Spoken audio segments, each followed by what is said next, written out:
आज मुझे आपसे मिलना था। मैं सर जी आपको ये बताना चाहूँगी कि अगर भगवान का वास अगर ना हो तो मेरे जैसा इंसान जो बस आया है यहाँ पे दर्शन करके वापस चले जाने के लिए, वो इतना फूट फूट के रोएगा नहीं। जी नमस्कार। नमस्ते। सबसे पहले स्वागत है आपका देवभूमि उत्तराखंड के अंदर। Thank you.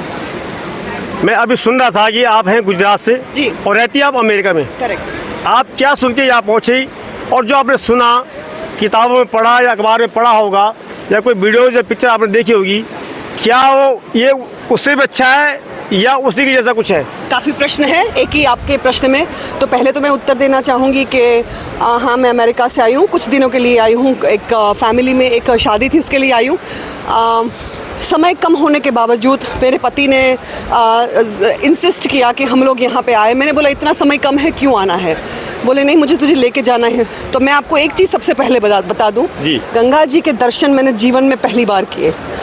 हमने कई किताबों में पढ़ा है, कहीं प्रतिमाओं में दर्शन किए हैं, लेकिन आज मुझे यहाँ पे आके इस संगम पे स्नान करके पता चला कि मेरे पति मुझे क्यों बोल रहे हैं कि मुझे तुझे वहाँ लेके जाना है। आगे की जर्नी तो आपने अच्छी तय कर ही ली है, भगवान ने देखा है, आपका पुण्य का खाता बढ़ा ही लिया है। लेकिन मैं विश करती हूँ आपको कि आपकी ज़िंदगी बहुत अच्छी जाए। जो यहाँ पे आएगा, इस जगह पे खड़ा होगा, दर्शन करेगा इस भूमि के, चाहे जितना भी पढ़ा है आपने, तब आपको पता चलेगा कि ये महत्व क्यों है इस चीज़ का। दूसरी बात, जो अनुभूति होती है यहाँ पे आके, मेरी आँख से आंसू रुक नहीं रहे थे। कोई किताब आपको समझा नहीं सकती, कोई रिपोर्टर या कोई भी इंटरव्यू देने वाला आपको बता नहीं सकता कि वो चीज़ क्या है। और मैं सर जी आपको ये बताना चाहूँगी कि अगर भगवान का वास अगर ना हो तो मेरे जैसा इंसान जो बस आया है यहाँ पे दर्शन करके वापस चले जाने के लिए, वो इतना फूट फूट के रोएगा नहीं, जो एहसास मुझे हुआ है। सो कुछ तो है इसमें, सिर्फ किताबी बातें नहीं है, वो एक उदाहरण मैं हूँ।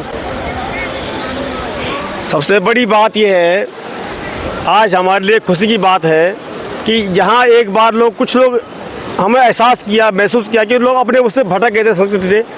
लेकिन कोरोना काल के बाद से लोग धीरे धीरे ज़्यादातर अपनी संस्कृति और प्रकृति की ओर लोग लौटने लगे हैं। संस्कृति में सुख है तो प्रकृति में जो है हम सांस भी तब ले पाते हैं जब प्रकृति हमारी स्वस्थ और सुंदर होती है। प्रकृति भी एक नारी का रूप है। जिस प्रकार से नारी सुंदर होती है, उसी प्रकार से प्रकृति है।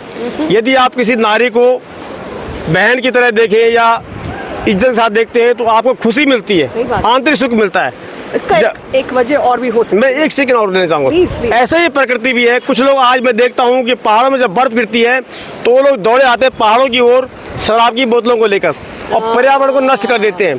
तो अब प्रकृति आपके लिए जो ऐसा लगता है कि जैसे घर में हम कहीं ज़्यादातर मेहमान बन के जाते हैं तो ऐसा लगता है कि सफ़ेद चादर बिठा के, रंग बिरंगी चादर बिछा के हमारा स्वागत किया जाता है। लेकिन हम वहाँ गंदगी नहीं छोड़ते। लेकिन कुछ लोग जो टूरिस्ट बन के यहाँ आते हैं, साथ ही अपने आप को कहते हैं हम यात्री भी हैं, लेकिन वो कहीं ना कहीं अपने आप कष्ट अपने वापस लेकर जाते हैं। सही बात है। दो चीज़ें हैं इसमें।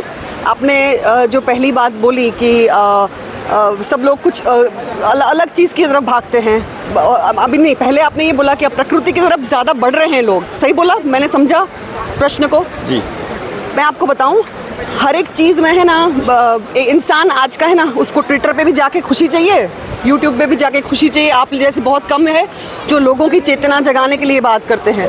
ट्विटर पे जाके खुशी चाहिए, इंस्टाग्राम में 2 सेकंड का खुशी चाहिए उनको। और ये सब है ना, अनुभव कर चुकी है। अभी 3-4 साल से ये सोशल मीडिया चल रहा है। आज मुझे आपसे मिलना था और आज मेरा जन्मदिवस भी है। आज मैं 53 में क्रॉस कर चुका हूँ, 54 पे मैं आ चुका हूँ। आप जियो हजारों साल, साल के दिन हो 50,000। Happy birthday to you. माँ गंगा आपका आशीर्वाद आप पे हमेशा बना रहे। इसी तरह आप जैसे लोग बहुत कम है भाई साहब इस दुनिया में, जो अपना समय व्यर्थ चीज़ों में बर्बाद ना करके दूसरों की सोचते हैं कि मैं इस मीडियम के ज़रिए किसी और का कल्याण कैसे करूं, कैसे मैं इस प्रकृति को भगवान ने क्यों बनाया वो कैसे मैं दुनिया को दिखाऊं। तो आप बहुत अच्छा कर रहे हैं, बहुत अच्छे कर्म अपने लिए संजो रहे हैं। तो अपने अब आगे की जर्नी तो आपने अच्छी तय कर ही ली है, भगवान ने देखा है, आपका पुण्य का खाता बढ़ा ही लिया है। लेकिन मैं विश करती हूँ आपको कि आपकी ज़िंदगी बहुत अच्छी जाए। मैं आपका भी धन्यवाद करना चाहूँगा, आपके पतिदेव का भी जो आप इधर लाए और कहते हैं ना कि हर मेरे पतिदेव, तो पतिदेव से मैं, पतिदेव जी आप इधर आ जाइए थोड़ा सा। है। बेचारे मेरे सब मेकअप उठाए खड़े हैं। हर कहते हैं पति के पीछे स्त्री का हाथ होता है। जी हाँ। जो हमारी धर्म पत्नी बड़ा साथ हमारा देती है। 3 बच्चे हैं मेरे, वो भी बड़ा सपोर्ट करते हैं मेरे को कि पापा आप जाइए और ये सब दिखाइए बहुत अच्छी बात कि है। कोई तो कम से कम अच्छा कुछ दिखाए। सही बात है। और वो संस्कार उनमें भी कहीं ना कहीं आते हैं। तो आप राइट, बिल्कुल। इंग्लिश में कहते हैं practice what you preach. Practice what you preach मानी अगर सब सर सिर्फ सिखाओ मत, अपना कर्म करके दिखाओ। बच्चों को ऐसा मत बोलो कि सेवा करो, आप खुद जाओ देवप्रयाग में आके लोगों से जानो क्या है। तो ये आप सिखा रहे हो अपने। आप क्या कहना चाहेंगे अपने नहीं। परिचय के साथ? मतलब अभी जो आपने बोला, मैं मतलब ये पत्नी की बात कर रहे हैं या आप कि यहाँ का जो आपका वातावरण आपको लगा, यहाँ की जो व्यवस्थाएं, चाहे हमारी मित्र पुलिस हो, हाँ। चाहे सरकार हो? नहीं, बहुत अच्छा है। मैं एक बात बोलूँगा, मैं बहुत साल पहले बहुत छोटा था तब आया था। मुझे याद नहीं, तब बद्रीनाथ को मैं गया था तो मुझे पता था रोड बिल्कुल ठीक नहीं थे। 1 वे होता था मेरे हिसाब से पहले। 4-5 घंटे ऊपर जा सकते थे, बाद में 5 घंटे नीचे बस आ सकती थी। मैंने ये देखा इंफ्रास्ट्रक्चर बहुत चेंज हो गया है यहाँ आपका। रोड में अगर आराम से गाड़ियाँ भी चल रही है जो पहले नहीं था, तो ये एक बहुत एक सुखद अनुभव है। जो लोग बोलते रहते हैं कि नहीं कुछ किया नहीं, अभी की गवर्नमेंट ने, वैसा तो मैं नहीं कहूँगा। काफ़ी कुछ काम हो रहा है। मैंने 6-7 साल पहले तब भी रोड में वो शायद में काम हो रहा था, अभी भी काम हो रहा है। तो मतलब टैक्स पेयर का पैसा सही जगह पे जा रहा है। चलिए, मैंने आपको मुझे लगता है 10-15 मिनट में आपका एक्स्ट्रा ले लिया जैसे लग रहा नहीं, है। thank you। और एक चलिए, जाते जाते मैं आपको एक बात और बता दूं, शायद मैं आपको बता नहीं पाया। मैं ये माइक पकड़ के हाथ में आपको बताना चाहूँगा, आप इशारे से समझने का प्रयास करें। यहाँ पर जो है 2 नदियाँ बहती हैं। इस तरफ है हमारे माँ अलकनंदा, जो है मैं आपको दिखाने का प्रयास करूँगा, आप समझने का प्रयास करें। ये जो माँ अलकनंदा बह रही है बिल्कुल शांत और शीतल स्वभाव में आपको दिख रही होगी। वहीं दूसरी ओर अगर हमारी दाहिनी तरफ हम बात करें तो ये है माँ भागीरथी। इन दोनों को सास और बहू की संज्ञा दी गई है। अच्छा।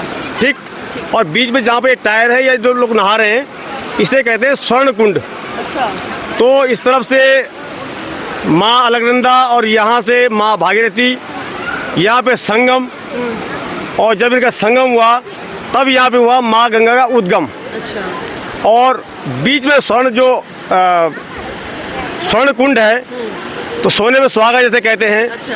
तो सास बहू अगर मिल के रहे तो सोने में सुहागा होता है और वहाँ से एक नई चीज़ का उद्गम होता है। बिल्कुल सही बात। उसी प्रकार से मैं संज्ञा आपको दोनों पति पत्नी को देना चाहूँगा कि शीतल और वो एक तेज। तो आपने अच्छा करा कि आप आज इनको यहाँ ले आए। अच्छा, अगर आप ये ना कहते जबरदस्ती यहाँ चलो तो आप नहीं आती ना, नहीं, मैं नहीं आती, है ना? नहीं आती। तो उसका अनुभव नहीं, करवाना था। अनुभव कर, ऐसा नहीं है कि मुझे नहीं आना था, ये मुझे विश्वास नहीं है इस जगह पे। लेकिन ऐसे बोला कि हम लोग परदेश से आ रहे हैं, कुछ ही दिन होते हैं, कुछ फैमिली से मिलने के लिए, कुछ और करने के लिए, कम से सो मैंने बोला कि चलो कहीं अगली बार चले। आपको बताता हूँ कितना यहाँ आने का महत्व था। हम कल रात को ही यूएस से आए, पूरा रात सोए नहीं थे। सुबह 4 बजे उठ के अहमदाबाद से फ्लाइट लेके यहाँ देहरादून आ गए।